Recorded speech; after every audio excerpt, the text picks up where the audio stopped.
गा भोला मयाला बांट के, का पाए तैहा भोला गा भोला मयाला बांट के।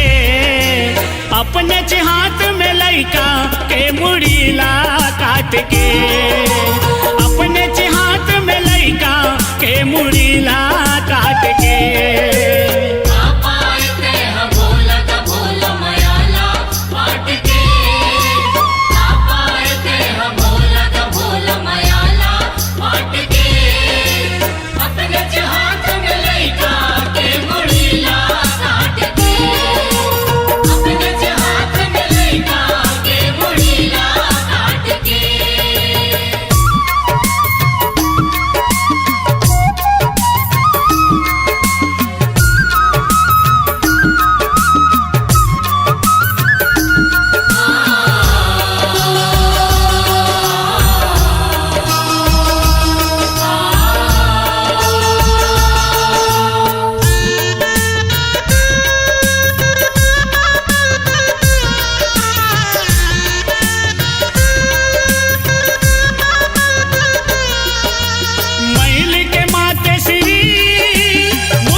मूर्ति एक गढ़े है, जीव पार के जग तारनी जीद मायरे है, जीद मायरे है।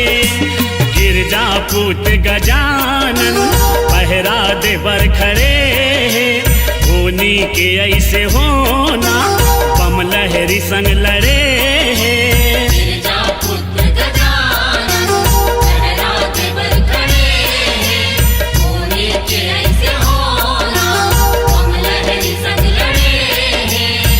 घट के वासी होगे, घट घट के वासी होगे, घट घट के वासी होगे। घर के ना घाट के अपने हाथ में लइका के मुड़ीला काट के, अपने हाथ में लइका के मुड़ीला काट के।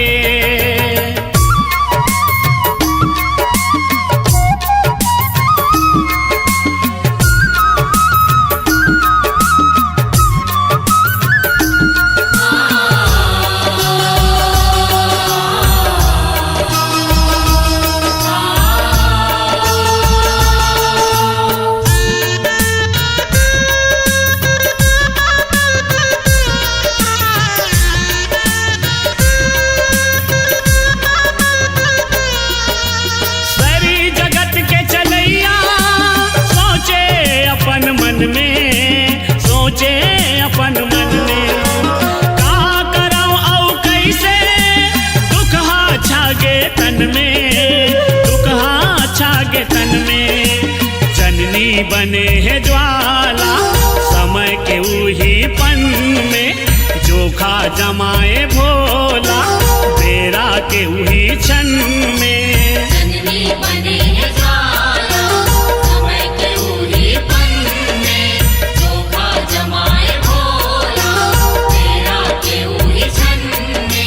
गजमुख ला जोड़े शिव जी, गजमुख ला जोड़े शिव जी, गजमुख ला जोड़े शिव जी। विधना ला छाट के अपने हाथ में लइका के मुड़ीला काट के, अपने हाथ में लइका के मुड़ीला काट के।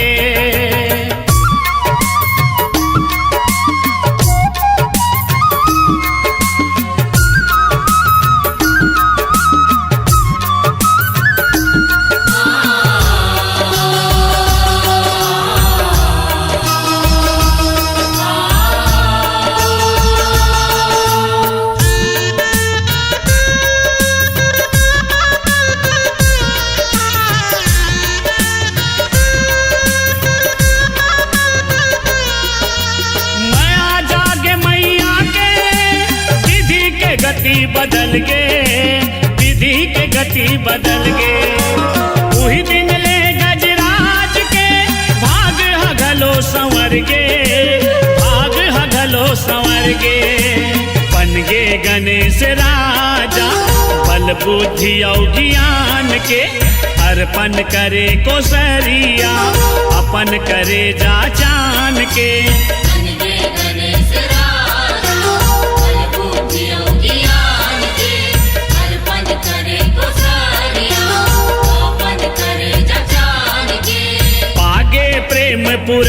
पुरबिया पागे प्रेम पुरबिया पागे प्रेम पुरबिया अजयला पाट के अपने हाथ में लइका के मुड़ीला काट के अपने हाथ में लइका के मुड़ीला